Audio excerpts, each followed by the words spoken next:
gabadha waxa la jannada ninkeeda u haya gabdhow ragii la raaliyo noqda waxaan leeyahay kulligiin ehlu janno noqda raaliyooyin noqda waxa la diin helaa daawadayaal muuqaal kale oo xiiso badan soo kama qurux badnayn aad habsiiso ka hor tagto raali geliso biyo qabow cagaa u geliso madaxa ka dhunkanto isaga aad raali geliso soo kama qurux badna saad janno dalaq u tiraado subaxa muuqaalkan amar sar gaarsiilo si uu manaafaco ugu yeesho dumar fara badan oo Soomaaliyeed isla markaana anagu aan uga helno ajar iyo xasanaad fara badan hadii lagu yiri janna bad ku gelisaa way cadaab ugu hordisaadu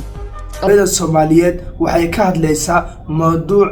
aad muhiim u ah waana hubaal hadii dardaaranka cajiibka ah ee hooyada Soomaaliyeed ay qaataan dumarkeenu in markaa wax badan uu ku bedeli doono habdhaqanka iyo sidoo kale noloshu gabdho fara badan oo Soomaaliyeed madanka wanaagsan ee jannada adigu muxuu ahaay aakhiradaada u turatido adduuniya aakhira badan muuqaalkan aan daawadayaal si markaa aynu wax badan uga faa'iideysano dardaaranka cajiibka ah ee hooyada Soomaaliyeed isla markaana ay bulshadeenu ugu noqoto mid manaafaco iyo waxtar u leh gabadha waxa la jannada ninkeeda u haya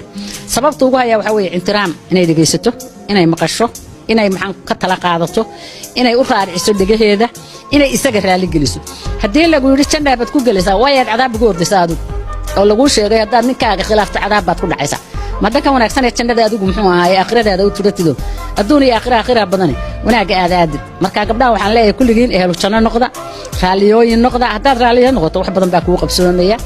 oo ragga adeecdaan ninkaaga haddaad adeecdo fiiriya aabaha waad ka timi hooyada waad ka timi gurigiina waad ka timi nolosha nin baad la qaybsatay jannaad ku gashay caafimaad baad ku gashay hubaad ku gashay karaamaad ku gashay sharaf baad ku gashay intaasoo darajo ilaahay ka siiyay ninka agtiisii awlaad buu ka siiyay irsaaqad buu ka siiyay noloshaadii caafimaadkaaga buu ka faara qaatay raaxadaadii buu ka faara qaatay wuxuu kugu daray ilaahay janno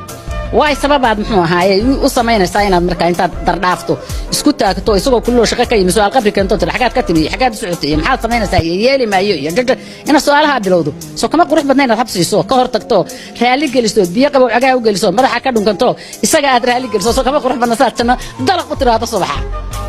aragti ama comment ah ee ku saabsan muuqaalkan waxaad inoogu reebi kartaa qaybta hoose ee faallada ama commentiska